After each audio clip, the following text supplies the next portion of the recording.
Well, at ease, paratroopers, and welcome to the Enduring Mindset Podcast. I am your host, Kevin Kidder, and today's conversation is one I'm really grateful for. Today, I sit down with former Army Sergeant Thomas Morton to talk about the kinds of things that stay with you long after your time in uniform ends.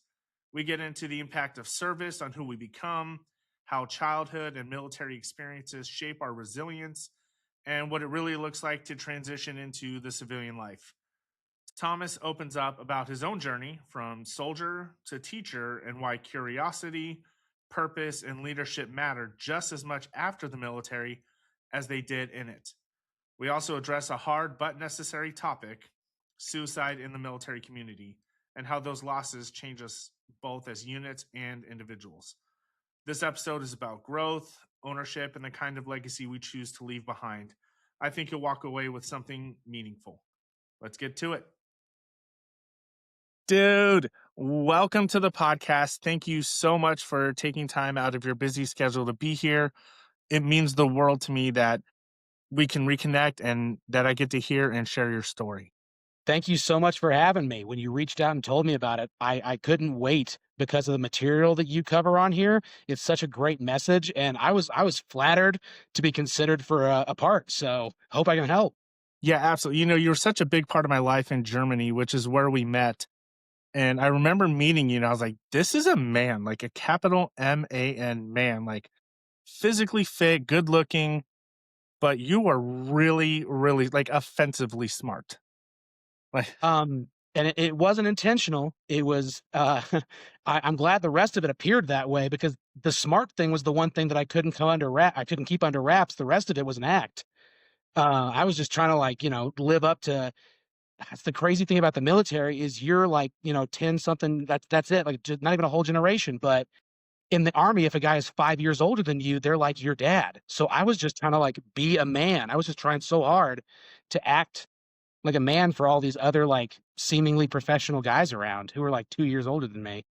well, dude, you absolutely pulled it off. And the other thing I liked about you is you embrace kind of the quirky side that a lot of tough guy machismo personas don't want, which is, the comic books and Batman. If I remember correctly, you're a big fan of Batman. 100%, yeah. You know, That's, I still to this day I'm the goofy teacher. I'm the nerd guy, and one of the reasons like Batman, my favorite, is he lives in a world with laser beam eyes and magical rings, and he's just a guy that trains and studies and makes it work. So yeah, and I mean, if that isn't you to a T, we need to get you on that billionaire lifestyle so you have a good alter ego. But yeah, that it just I don't know, man. We clicked. Like you were great at PT. You were so much fun to be with in the office. Quick with the joke.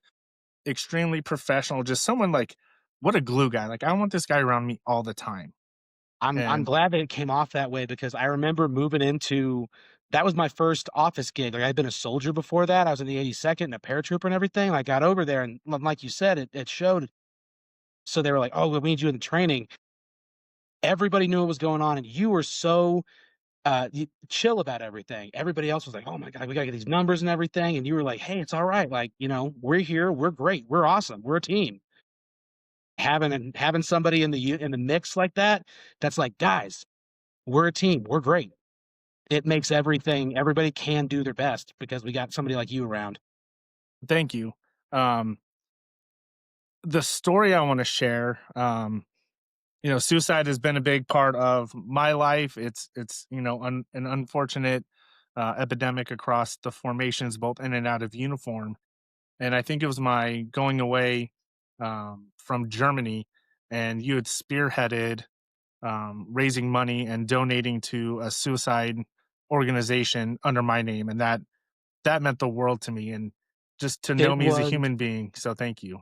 as a it was something that we like, unfortunately, it's a terrible thing to know, but we all knew those who were close to you, how much that issue touched your life, and, whatever the party was for, we were all talking about, like, "Hey, what are we gonna get Kevin? Like, what are we gonna get him?" And then we all got gifts and everything, and then I remember everybody seeing that and going, "That was a good gift." Like, that was he's going to love that. Yeah, So yeah. I mean, I and, still yeah, think about it. touching on that for us in Germany, man, suicide, I you You've had it too much in your life, but that was Germany was when it really brought it home for me. Hmm. So, Yeah, because it's that was the Christmas that we lost somebody in the unit, and I to this day, I that's the experience that time when you and I were there in Germany that, kids make silly jokes of like, "Oh, what am I just kill myself?" yeah, And it's like, "Nope, full stop, everybody. We're not making that joke, and here's why." yeah, absolutely. And the deft touch with which First Sergeant Lashley, if he ever stumbles upon this, the class that he had to honor that soldier was incredible. I remember there were some people, I don't wanna name any names, I do remember Yeah, who it was. They didn't handle it well, and it wasn't like they were callous or anything, it was just it's a really tough thing to handle. Suicide and losing somebody like that, it's really tough. And the way that they coped with it, the way that they processed it wasn't the most graceful, and he didn't have like you said, the way that he handled it, the grace with which he did everything, he understood that some people don't have that grace or the coping mechanism, and this is how they processing it, and he did a great job with that. That was a leader. yeah, absolutely. Shifting gears a little bit, back in April, I had the opportunity and privilege to attend a conference in Los Angeles. And while I was there, they had breakout sessions. And the first breakout session I went to was held by Brett Ledbetter, who's a mental performance coach and an author. And it was about asking better questions. And I found it intriguing. And at the end, he got the opportunity to plug his new book, which was called 365 Questions to Get to Know Yourself and Your Team Better. So, what I like to do is, give you guys a question on air. So, I have you pick a number between 1 and 365. And most of his questions are two parts. Yours is no different. And Alright. your question is, what advice did your parents give you that if you had taken it would have backfired? Wow, that's a phenomenal question. I was ready with an answer halfway through what you were saying, and then you really made it a deep one. Yeah, it's the That was second part. good. Yeah, that second part right there, that was good. Um,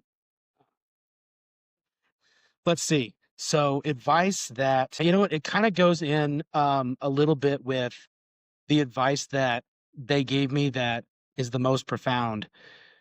I I I'm a big fan of quotes. I love, I'm an English teacher, I read, I use quotes a lot, and something that my father told me that always stuck with me was "Measure twice, cut once." It's a traditionally like a woodworking quote, Hmm. but the idea that, you check everything twice, it's a lot easier to measure something twice than it is to uncut something, and I'm at a point in my life now where if I had done everything perfectly, if I had made if I had taken the time to check and think through everything, I wouldn't have the wonderful stuff that I had today, and it's my mistakes. In at least half, probably more, if we tally them all up on paper, that got me where I'm at. But sometimes you have to lead with your heart. Sometimes you have to just do what you're gonna do because you learn like the burned hand teaches best. You learn from Hmm. your mistakes. And if I made a perfect move every step of the way, I wouldn't have the blessings that I have now. So as much as that's phenomenal advice out of context, in life, you make mistakes and you learn from mistakes. The lessons that you learn and the lesson of, hey, I made a mistake. What can I do? What can I get better? Nelson Mandela. I never Mm, fail. I either win or I learn. John Wayne. A bunch of people have said this one, but I think John Wayne's the one that pops up the most often. Courage isn't not being afraid. Courage is being scared stupid and doing it anyway. absolutely. So you gotta like not being afraid.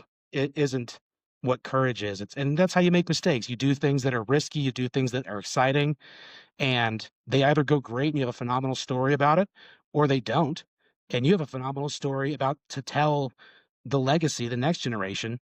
Here's why you don't do that. Yeah, absolutely. Dakota Meyer, Congressional Medal of Honor winner Dakota Meyer, he's famous for saying, "Make the most out of the dash." Your headstone's going to have two dates separated by a dash. Make the Make most the out of your most out of the dash. dash. I love that. Yeah. So thank you for sharing that. And listeners, like now you get a taste of what you're about to experience. So buckle up because this is going to be awesome. Let's get into you a little bit. What was life like growing up? Where are you from? What were the big influences that shaped you early on? Yeah, absolutely. So growing up, I'm from Dallas, Texas, just outside. I grew up pretty okay. Like things were fine, but I had, and this is something I discovered relatively recently in life, a phenomenally undiagnosed ADHD problem that it affected so many things in my life. Like I was that kid that did really well like early on, and then when things got a little bit hard, or not even hard, you just had to do homework. Like you just actually had to like focus outside of the moment that I just didn't. And or I couldn't. I don't wanna put it as couldn't, but it wouldn't work. So growing up, school started easy, got difficult for me, and it was a struggle. Not in class. Like I could sit down and take a test fine, but which led me to getting all the way to my senior year, and it's on you to sit down and turn off the TV and apply for college, which was never exciting to me, so I didn't. And I got a cold call from a recruiter. "Hey, man, you wanna join the Army?" "Yeah, that sounds great. I could use an adventure." Like, "Yeah, let's do an adventure." Like, I'm obviously not, crushing it as far as planning is going. Maybe all this discipline stuff will be good for me. So, my folks are I have a pharmacist and electrical engineer for parents. The signing up for the military was not something that they had planned on. My one of my favorite stories about joining the military is when I went to the recruiting office because I was 17. I had to have my dad come in with me, and the recruiter goes, like he's just tapping away on his computer, looking what he's got for me. He's talking about what job I want to do, and he's like, "Oh, hey man, I got an opening. Do you want to jump out of airplanes?" And like that joke that I had said, it's not about not being afraid, it's about doing what like, being brave even when you're afraid. I didn't wanna look, like a coward in front of the recruiter, so I was like, "Oh, yeah, I do." And my dad's just sitting in the chair next to me like, "Oh, your mom is gonna kill me." Oh, that's so So, funny. I can't believe you were a cold call recruit. That's so funny. I was. I didn't have a plan because and I figured this out, the way that the brain works, if you have ADD, ADHD, something like that, your frontal lobe, your decision cortex, like right there where you do your higher processing as far as like deciding what to do, it doesn't just fire on its own. So you chase adrenaline, you chase interesting or different or exciting. And sitting at home and choosing to, I'm going to go to my room and start doing that homework does not fire that adrenaline for you. Planning to go to college, filling out forms, going online and looking up what I have to do I just didn't fire it. I wasn't doing it.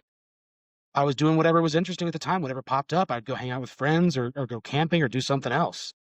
And then he called and I thought, I like adventure, I like camping.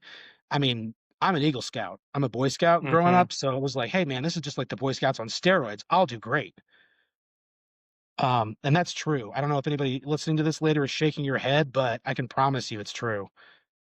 Well, yeah, I've found a commonality that, our generation, with the ADD, with the ADHD, the military provides just enough structure to keep us in line because we need it. We don't like it, but we actually thrive with structure. But then there's enough adventure and change and fun stuff that you're stimulated without being overstimulated, and it's kind of an environment where those with ADHD and ADD can really excel.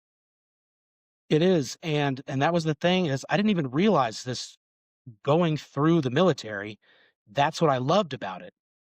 I was a 10-year E5 because I passed the P board twice, but I wouldn't sit down and put my packet together. But every other day, some new mission would pop up and they'd be like, "Oh man, a helicopter crashed. You need to stop what you're doing and go out there in the middle of nowhere and guard the site for people." And I'd be like, "Yeah, let's do it. Like, let's throw some MREs in the back and go out there." The army is one of the service you can join, and you will have a new adventure every day. You'll have, like you were saying, just enough structure. This is your sergeant. You do what he says. You wear this uniform. You show up at the right time. And God only knows what they're going to come up with for you to get up to. Oh yeah, absolutely. You know, you could be mopping the motor pool in the rain. You could be painting rocks to make sure they look pretty, or you could be doing some actual fun, cool guy stuff. Yeah. So you mentioned you were a paratrooper. Take us through your military journey. You know, what was that like? So I went to basic at Fort Leonard Wood. I was in military police. And when I first signed up, I thought military police, I was in sixth grade when 9/11 happened. I went out, I grew all the way up and was thinking war is happening. I don't deserve, or not, I don't deserve. I don't have any right not to do what they're like. It's happening. I should be there. I should help. And I thought military police, these are the guys that are like, they're in between. They're making sure that everybody chills out. It's not just like a Full Metal Jacket and everyone losing their mind. I was like, Mm-hmm. I can make a difference this way. Naive, but that was the thought process. Anyway, the Fort Leonard Wood, like you're saying, just enough discipline, adventure, new stuff all the time. That went great. And at the end of basic, the drill sergeant sits you down and he's like, "All right, I got these 3 PFC waivers. I can promote some of you guys. Who thinks they deserve it?" And I stood up and he was like, "Who are you? I don't even know who you are." And I was like, "Exactly, drill sergeant. I didn't mess up. Like, that's why you know people is because they're messing up." And he just had this whole like, "That's a good point. Huh." Now I didn't get it, but I remember that face. That face was worth it. Got him. Yeah, and he was like, "That was a good point." Like, you always, it's this squeaky wheel gets the grease, the hammer, the nail that sticks out. But and so after that, it was I think there was 6 of us from basic that were going to be airborne. So we got held over. We were just chilling at Fort Leonard Wood doing PT with First Sergeant, and man, it was just a war of attrition watching people not make it, people Mm-hmm. having something go on personally or mentally, or then they shipped us all off to Benning, and the Benning was great. I loved airborne school. It was Yeah. just like you just run everywhere you go. You do pull-ups before you walk through any doorway, and I was in great shape. I was loving it, and it's such an abbreviated course, like 3 weeks to learn how to jump out of an airplane into war, into combat. Like Mm-hmm. it's such an abbreviated course. It's fast paced, and only 2 of us made it out. It was just me and a buddy. He lives pretty nearby here, actually. Still, we're more or less in contact, and I see him every once in a while. But it was just out of all of everybody from basic, it was 2 of us made it through airborne school, and I think I had orders to Alaska originally, but the last second they just got changed, and I went to Fort Bragg. Um, Fort Bragg was again feeding that ADHD for me Mm-hmm. because in a combat, uh, organization, I was in a BCT, a brigade combat team, so the whole brigade that could get picked up and shipped over there. And military police don't MP doesn't stand for that. They stand for multi-purpose. Right. They're they're trained enough to do an infantry job, but they're qualified to do things like they're mounted, they have heavy machine gun stuff. They're they have a lot of downrange specificity with like training local nationals or working in partnership or things like that. So it was just one platoon of us, but we had a real multi-purpose sort of place in that in the division in the brigade. So there was always wild stuff happening, and that's when my passion really started getting fired because we we would get sent to all these random jobs and taskings and everything, and we needed to learn how to do it or what to do. And I mean, I wasn't getting in trouble. I was smart enough. They started sending me to schools, and I loved it. I Mm-hmm. loved going to army schools. It was like the weirdest stuff too. Like I was like a Raven operator, and then I was a combatants instructor for a while. They sent me to personal security detail school, doing like the Secret Service gig where you walk around in close security, learning to watch out for threats. I don't know if I said Raven operator already. Mason Taser. I went to Mm. that course that the Marines are taught. Yep. You know, when you go over there and you're like, "Hey, man, so we're military police. We've actually been sprayed before.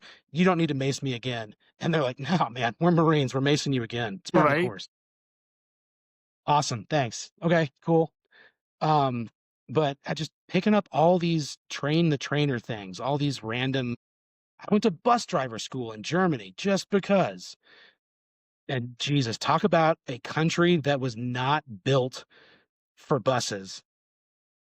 Like if you want to learn how to drive a bus, like, do it in a place that the streets were laid down before anyone knew how big cars would ever get. That was some real puckering stuff, turning those corners. Seeing what So you and I were in that training office together. Once I got to Germany and seeing what my platoon sergeant, my staff sergeant, my squad leaders at Bragg were doing instead of training, they were sitting down at meetings and arguing about dental numbers or weapons qualification numbers. And the platoon sergeants were like, hey, why can't we get we got like 34 out of 35 guys. Well, his arm is broken. He can't shoot.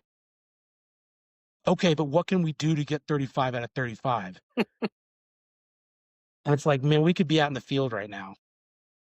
And it was just like that also didn't really fire my passion for getting promoted for that job. Mm-hmm. So teaching, training, being a sergeant, God, I loved being a sergeant. So I left Bragg. I was there. I did 2 deployments. The first one, I was I was a grunt. I was a gunner. I was driving the truck for a little while, and we partnered with the local nationals in Afghanistan. I did some working with the Afghani police force.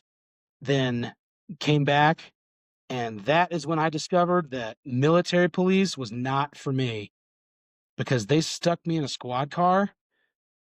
Ugh, man. I had been to Afghanistan. I jumped out of planes. I've been to war, and now I'm arguing with wives about whether they stopped at a stop sign or not. Yeah, the And law it's like enforcement I don't side is no joke.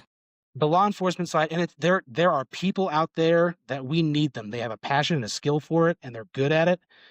And like there have to be police, there do. But day in, day out, like if I can't just go to traffic or whatever. Like, hey man, if there were some more barracks fights, like that's fine. I'm gonna go save a Right. life. I'm gonna go stop a fight. That'd be great. I'm fine with that. But just general squad car stuff, and then going back to the station and like I'm talking about my brain and paperwork. God, those police reports, whatever that system was that the army bought for MP reports. God bless America. Like, no, you didn't check this box. Do the whole thing over again. Yeah, cops was nuts. That was a fun Ugh, system. what a pain.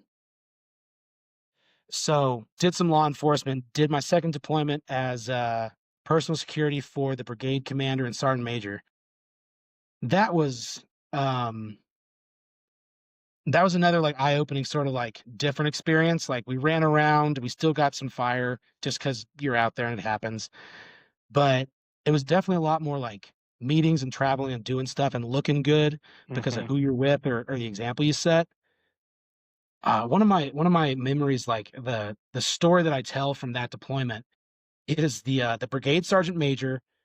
Somebody was messing up. Somebody wasn't doing something they were supposed to.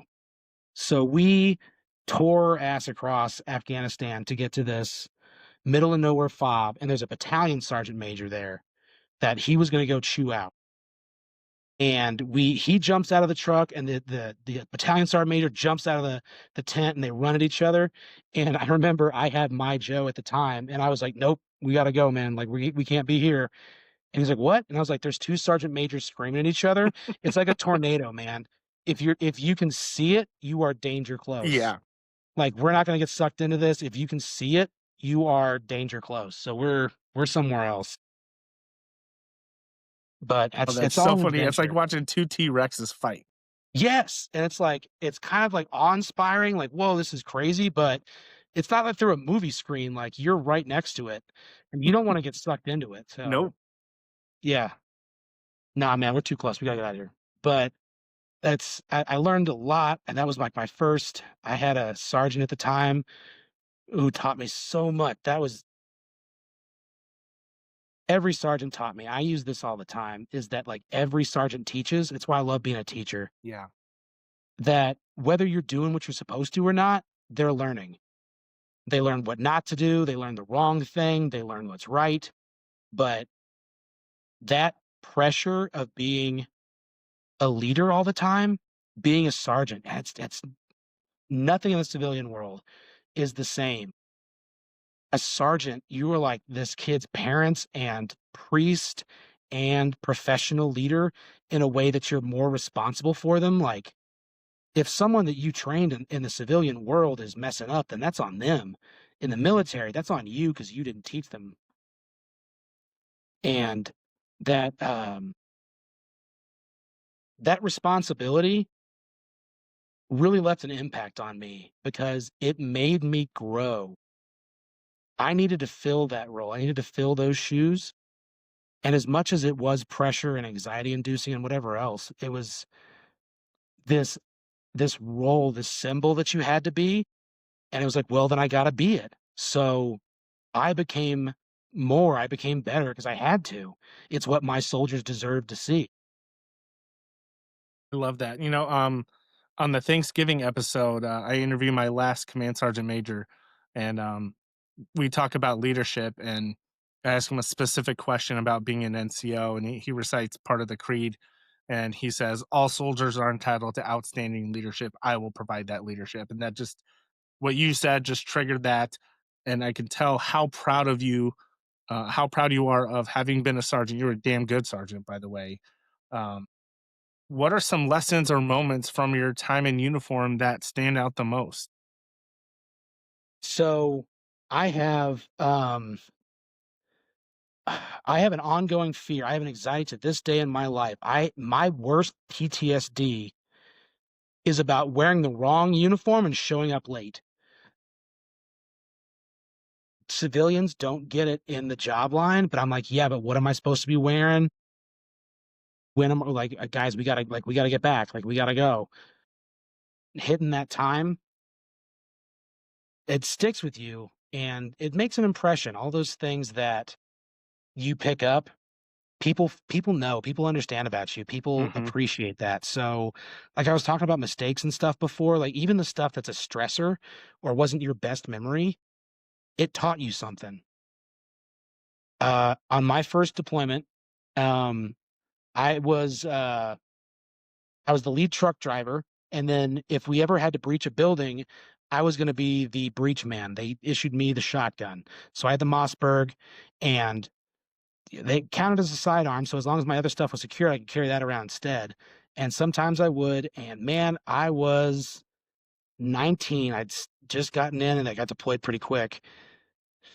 And I set it on the back steps of my truck, and my teammate who ended up being promoted to my sergeant, who was waiting for me when I got to Germany and I didn't know about it. This dude made my life the best hell. He worked so hard on me. And we did not get along at all. But man, I was going to be the best dude that I was going to be the best soldier that I could be under him, and he made sure of it. Greer, if you ever heard this, dude, I owe so much of the man I am to all the nonsense you put me through. He was my specialist, my E4 teammate, and he did not tell me that I set my shotgun down on the back steps of that truck.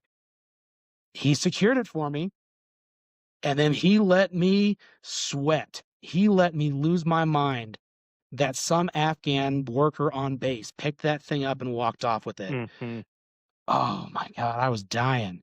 And him and Sergeant Parham, my team leader at the time, like we like just our personalities, like we never got along, but I learned so much from them, and that never affected them at all. Like, the fact that we wouldn't have hung out or any of that stuff, they took such good care of me. They made sure, and everybody else like, "Oh, man, that was dirty." Like, "God, Greer, I can't believe he did that to you." And I was like, I mean, on the one hand, sure, but I've never lost a weapon again. I've never lost a pair of NVGs again. I've never let one of my soldiers lose a pair of NVGs because of that lesson I learned. And, like, Yeah, it was probably took a couple years off my heart span, but it was worth it. It was a lesson I learned, Well, yeah, and there's that nothing like it. there's nothing like it, man. I was sweating bullets. I was so worried. I had to go up and tell him, like, "Oh man, I lost it." Like, and he pulled it out of his rucksack, sitting next to him in his hooch. I was like, "God damn it, man! You had it the whole time." But I learned it, and then you learn that there's these guys that maybe you wouldn't get along with normally, but you learn from them. Hmm. And I was so done with Greer. I was so done with that guy that he got moved to somewhere else. He PCS'd, and I was like, "All right, man, it's time for me to spread my wings, be my own sergeant." And who do you think is waiting in a German airport on the other side of the planet to pick me up? And as much as I was just like, I can't believe it, I was also thankful because I know how dedicated of an NCO he is. And I was like, man, I'm gonna learn so much from this dude. Like, as much as he taught me about being a sergeant when he was a specialist, he's gonna teach me about being a squad leader when he is still a sergeant. Like, it's gonna be good. So those lessons, those people that you're always learning from. Yeah, I love that, man. You point out a lot. One, you're a continuous learner. And the people, all walks of faith, of life, of socioeconomic status, it doesn't matter. You're all green. We all wear the same uniform and we're going to learn from each other. We have to get along because when they do send us to do our job, which is to fight and win our nation's wars, you can't have petty differences. No, we went over there and we did what we did to fight our nation's wars, to defend each other, to accomplish the mission with every person who was able to sign up for the military, race, creed, gender, color, sexual orientation, whatever. Like I did night duty with guys that were reading the Quran while we pulled security overnight. I had medics that, we personally didn't have the same outlook on life, but they were my doc and I was going to protect them and they were going to look after me. And come hell or high water, we were making it out, accomplishing the mission and making it out together. And that's something that being in the military that intentionally mixed up, and there's a lot of history to that. If you ever look up in like the how the military came around to not just taking all the guys out of one town, we are so much stronger for, like you were saying, all like socioeconomic status and everything. Meeting and working with people, it makes you better at everything else you're going to do after that because you can, you can get along with the mission counts. It's possible you've done it before, and they're worth it. They're people too. They're citizens, and I'm happy to have you here with me. Yeah, absolutely. And it's funny that you mentioned the uniform and the time. Every time my wife and I go somewhere, I have a fashion show. I'm like, is this appropriate? Am I overdressed? Am I underdressed? And then the time thing, like, man, I still hate being late. Like 15 minutes is still on time for me. Like I have a 40-minute commute right now. And she's like, you don't have to be there till 7:30. I was like, no, I have to be there at 7:15. And that means I need to leave about 7:35 because if I'm late, no one's gonna care. I'm the director of security, but I'm gonna care. It's still just ingrained in my DNA, and I don't think it'll ever go away. Yeah, Um, no, I don't think it will. It probably won't. but yeah, Or that's one the of those are some of the fun things that happen when you get out of the military. So I think you said you did 10 years, maybe a little bit more. What was your mindset like when you left the army? so what was my mindset like? I was when I got ready to transition out, it was 10 years, and honestly, like I was sitting there and they were like, "What are you gonna do? Like, where are you going? Like, what are you up to?" And I was like, "I want to teach. I want to train. I want to be a sergeant." And it wasn't like drill sergeant. That's really what they want you to do. Like when you want to be a trainer Hmm. in the military, like that's the big one that they look at. Like it looks great on your sergeant major resume. Like you pretty much got to be a drill sergeant at some point. And I was like, nah, that wasn't exactly sure if that was for me. By the time that I was there, I went to the advanced leadership course for military police at back to Fort Leonard Wood, and that was great. I thought I might want to go there again, be an Hmm. instructor at that thing. But coming around to think of it, and I was like, "Ah, you know what? I'd like to be a teacher. Like I'm looking forward to doing that and sitting down and not having some of the other things going on, having that goal to like to teach people because I grew up in the Scouts and I always loved making an impression on helping the younger generation get to where they're going. So I made my decision, and when I got out, it was, eyes closed, head first, can't lose. I knew where I was going, and I had a goal. The I realized that transition is hard for a lot of people Hmm. because of a lot of reasons, personal stuff, mental stuff, life situation, goals, being involuntarily separated, or maybe it's like, just the end of your tour, but you weren't ready or something. But I had picked something that I wanted to do, and I had a purpose, and Hmm. I found it, and I chased it. So, so I got out and I picked a teaching school. So I went to Texas State University, San Marcos, right in between San Antonio and Austin. And I hit the ground running. The the federal programs for getting a military guy through college, the GI Bill, it was great. I went in and they were like, "Oh man, like we love veterans. Like you guys are focused. Plus, we get to threaten you with like if you don't pass, you have to pay for it yourself." So all for some reason, all of you GI Bill guys do pretty well in college. It's crazy, weird, huh?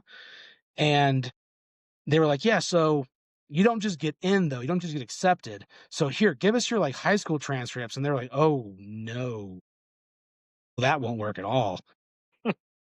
But they had a workaround. You go to a semester of community college, do good, and you just get like, accepted right away, right in. Went to Texas State, and man, being a 28-year-old single fit army dude, way, way, way away from military bases, you're doing all right, man. You're doing Yeah. pretty good. Um, like I'd said before, I'd been to Fort Bragg, and the town right outside Fort Bragg, Fayetteville, everyone is military. They were military and got out. They're divorced from someone military or their family was, and it wasn't interesting or impressive or anything. And in Germany, it's just you're the only Americans around, surrounded by Hmm. Germans who are a little historically not thrilled that you're there. Right. And I hadn't been anywhere that wasn't that big of a military presence. Like I guess I went to Colorado Springs for a while in Fort Carson, but still the Springs is pretty jaded about it. Uh Yeah, I don't know, like, the last time that a lot of your listeners have hung out with a 18-year-old college student. They're not exactly setting the standard, so I was killing it in college. Right. Plus, I had a focus, and as bad as I was as a high school student, it's because I didn't know what I wanted to do. Anyone who hears this and doesn't know where they're going, find your passion first. Find what it is you want to be doing. Because I was this aimless high school student who could do anything, but didn't know what to do. And so I was like, okay, I'll join the military. I'll get some focus. I'll get some discipline. And that was the best decision. I cannot overstate how well that went for me to know what I wanted to do and who I wanted to be. So then I went to college and I killed it. All that stuff that I would have been like, bliff, I'm not studying for this or whatever else. It just became one more tick mark. Like, yeah, I'm going to crush political science? All right, whatever. So that I can get that degree and move on to what I want to be. Like this is something I got to accomplish. Dude, I love that. You're one of the first guests I've had that really praises what the military did for them. You took it in stride and you learned a lot about yourself. Um, Something that I really find fascinating is being a teacher. I taught for a year. I loved it. I know what drew me to it. It was like having my own platoon again, granted, high school students. And I can see what drew you to education. What similarities do you see between leading soldiers and teaching students? And that question is such a softball for me because I make this joke all the time. And whether you're in the military and you get it, or you're not in the military and you think it's funny, it works. I'm like, yeah, I was in the army and I was doing a lot of training stuff. Like I was a combatives instructor and stuff for a while. And you know what? Teaching 18-year-olds in the military and 11-year-olds in sixth grade, it's kind of the same thing. And it just like the mindset, I don't want to be here. I'm hungry. When can we eat? Like, why do I have to learn this? Like, I don't want to learn how to figure out how steep that hill is for my truck. They don't want to learn this stuff, but making it worth their time or making it stick in their head is the passion. But so I've said that I love quotes, and I teach sixth grade. I teach 11-year-olds primarily English. And 11-year-olds, more so now today than ever, don't want to read. They don't have to read. Not only do they not want to, they don't need to. Everything has a text to speech function, or it's a video you can look up. And one of my favorite quotes, a teacher affects eternity. It's from another writer in the past, but it's primarily used as after the Civil War ended, a woman from the North went south and she opened a school down there and she taught all these disenfranchised former slaves or the children of them. And the idea is that as a teacher, as a sergeant, as an educator, you are casting a rock into the water and creating a Hmm. ripple. You Absolutely. can you can know where the ripple, like the first waves are going to go out. But in a pond in life, there's sticks and leaves and rocks and frogs and the shore is a weird shape. When those ripples, those waves hit the shore and whatever else, they bounce back in a weird way, or they bounce back in a different direction. Then they start hitting each other.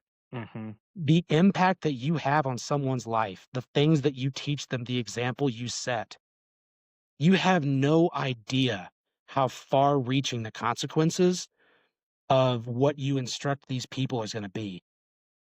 I am teaching my students how to read a passage so that they can answer a specific question on a test, like how to pick out the main idea or what the author's focus is. But while I'm doing all of that, I'm teaching them why, so that one day you're going to sit down Yes. with an NBA contract, even if that's what you want to do. You want to be a YouTube person, you want to be an influencer or a multi-million sports player with a contract. There, you're going to sit down and be given that paperwork, and you are going to be fleeced. You're going to be taken to the cleaners because you can't focus for 10 seconds and pick out the important information. That's why we're doing this. It's for your own benefit. And hey, while we're at it, be a decent human being. Yeah, I love that. I taught English, and the one thing I would tell my students was English is the only class that is used in every other class. Math, science, history, doesn't matter. You have to be able to read and comprehend.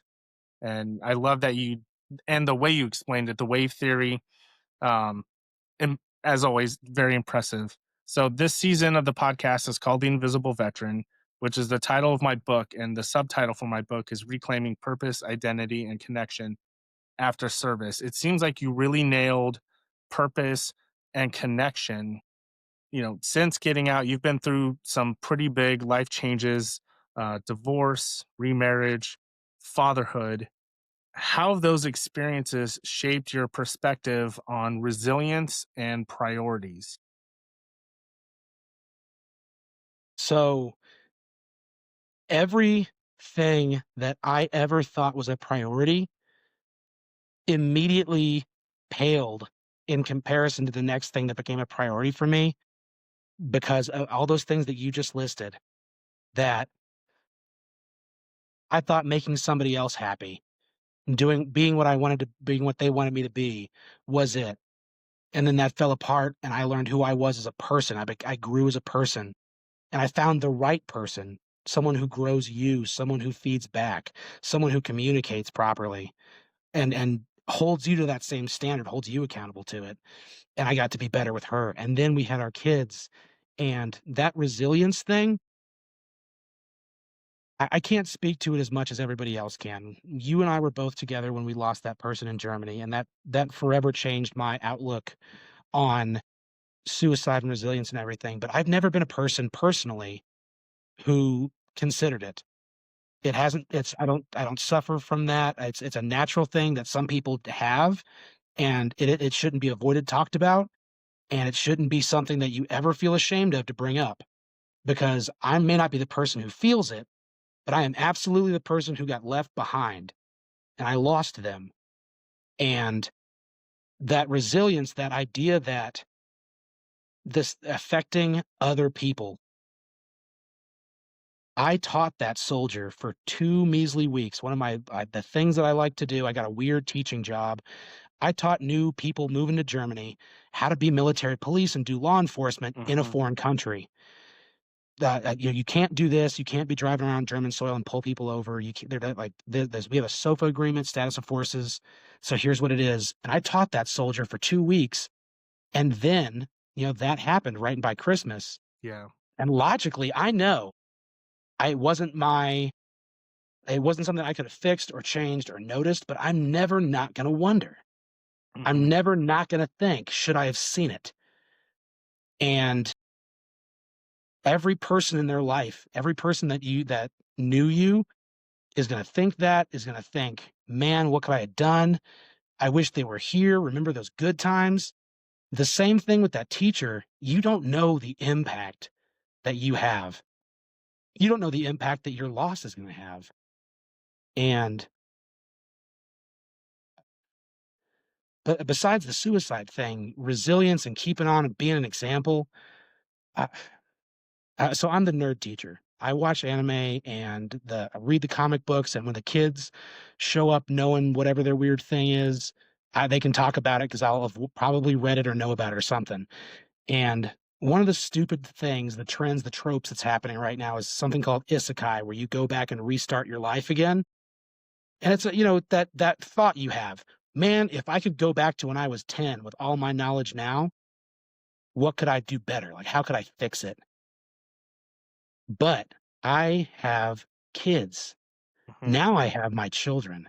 And I think I couldn't do a damn thing different. I couldn't do one thing different because I couldn't risk not being here for them.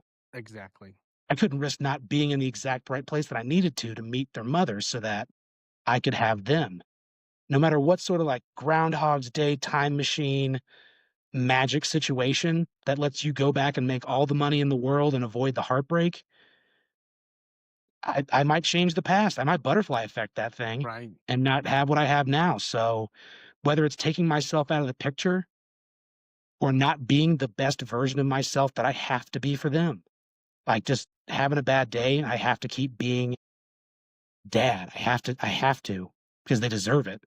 Or wasting time now by fantasizing about, oh, what could have been.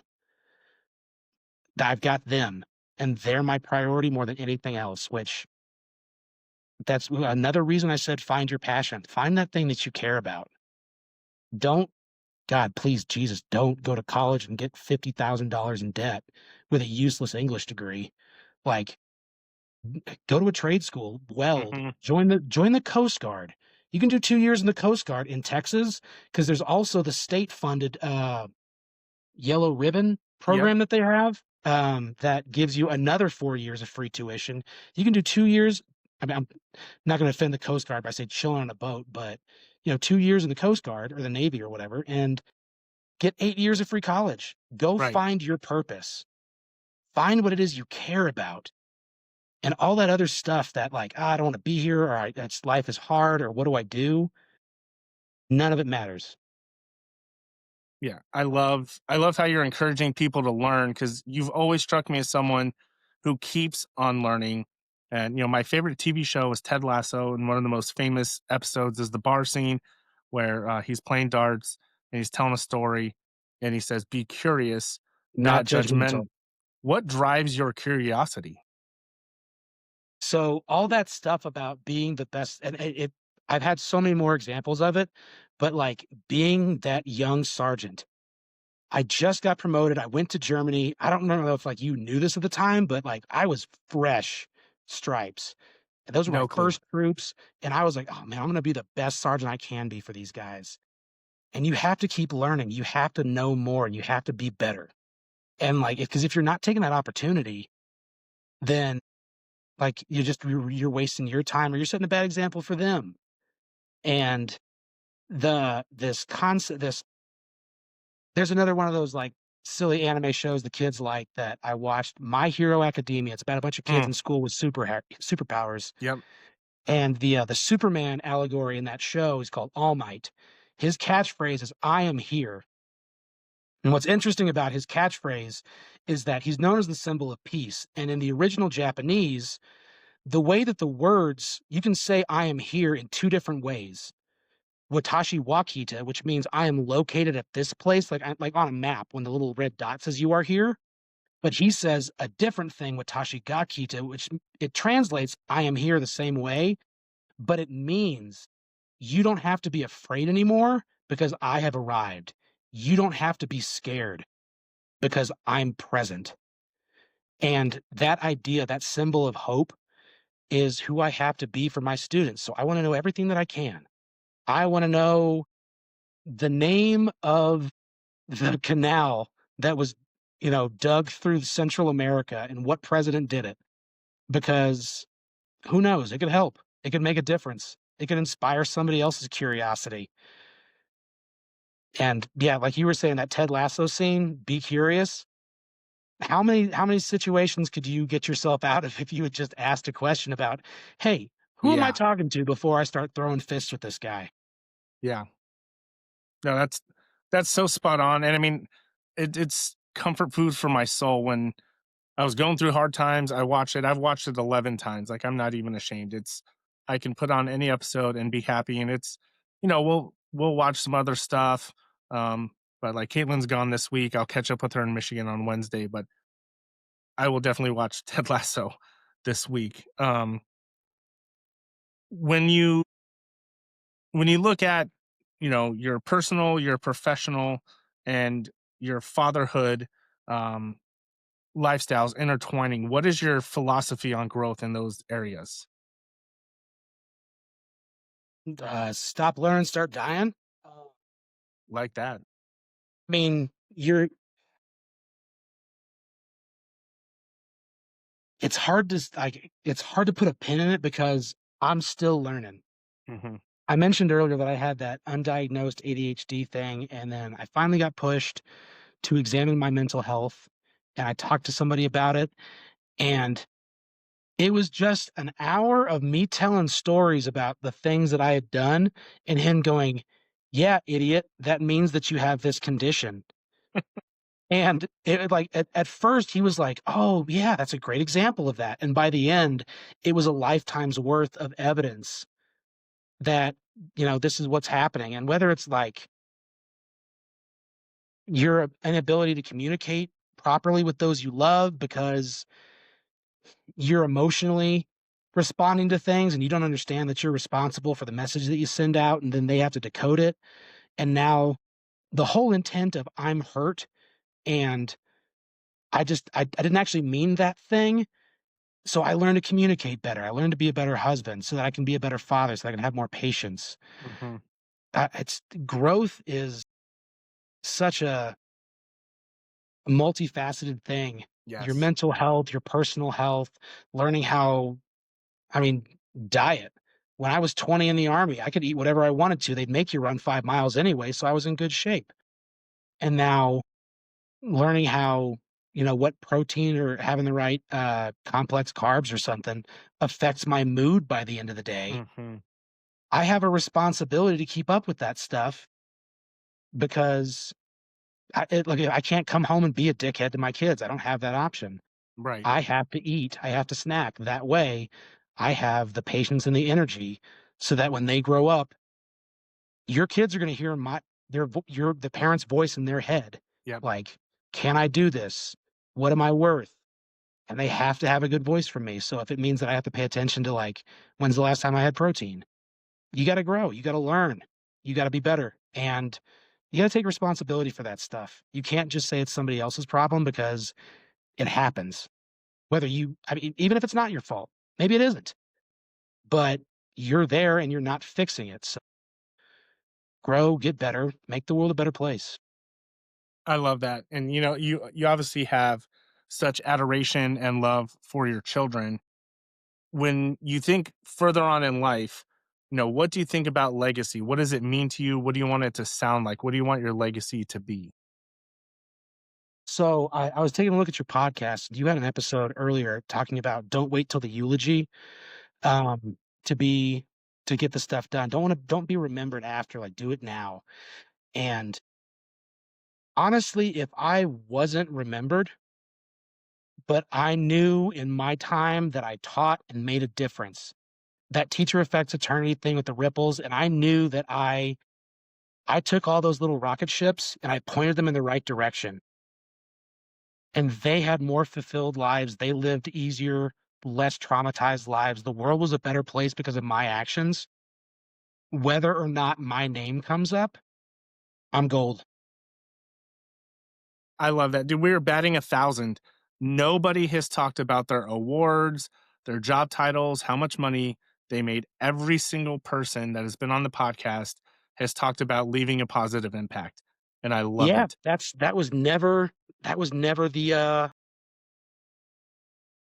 that was never it. That was never the big thing. When you were in, when you were out, the impact that the military has on your life, positive and negative, no, all that stuff was dust in the wind. And I mean, getting out and becoming a public school teacher certainly didn't change that salary issue for me. But being somebody who had an impact, making other people's lives easier or better. And I love hearing that all your other guests have that to say too. Like, oh man, that makes me Dude, feel good. every single one. It's not mind blowing. It's just so convincing and concrete for me. I love it. Um, on a total side note, you teach, I've taught, I'm a director of security for a school.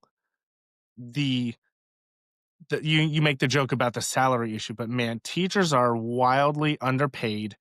It's almost criminal. I work in a very non-affluent part of Phoenix. It's very poor, broken homes, parents in jail, grandparents raising kids, and I see the directors, I see the teachers, all the faculty and staff. They just pour into the children, and I imagine it's the same where you are. And it's funny because we talk about our legacy and we want to make sure people know they're loved and we make a positive impact. But the things we celebrate as a society are so counterintuitive to that. And it's that Rick and Morty episode where your booze don't bother me. I see what you cheer for. Oh my God, was that Rick and Morty? I know that quote. Yeah. Like I didn't remember. Like, yeah, your booze don't bother me. I know it makes you cheer. I Yeah. love that quote.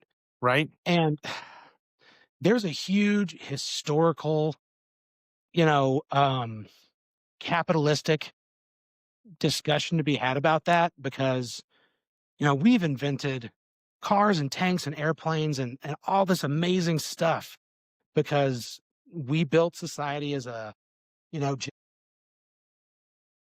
mm, succeed, just, get better and be the best. And some stuff like that, now we look back and go, well, hey, how come teachers aren't paid the most?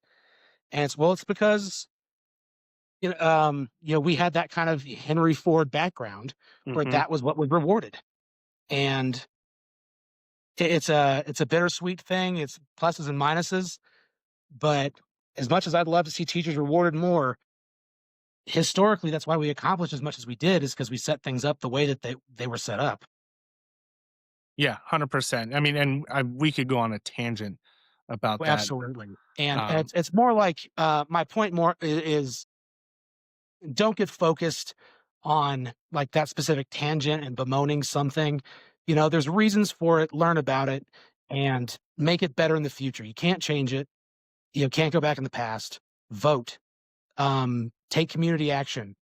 Be a leader where you are now. You were in the military. You crushed it. You were a huge example. Moving out of a military base area to a civilian area that had no idea what the military was, you're like the 1% for like stuff that can like you can like lift heavy objects and you care about things and want to work hard. So do it now.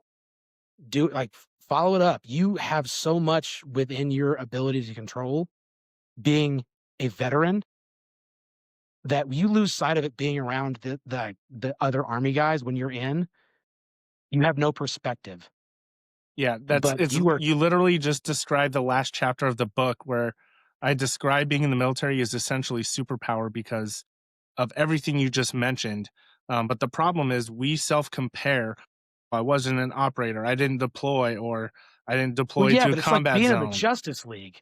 Like, yes, it's like you're a superpowered guy, but you're around all these other superpowered guys. Like, if all you do is hang around in the Justice League, you don't know what you can do.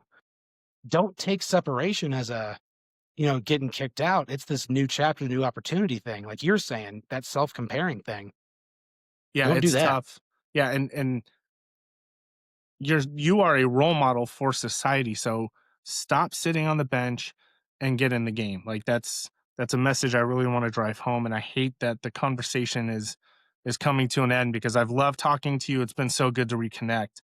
Um, I feel like we could go on for so much longer, but we've really hit the high points of your questions. You had some great questions. Thank you for having me and giving me the chance to respond to those.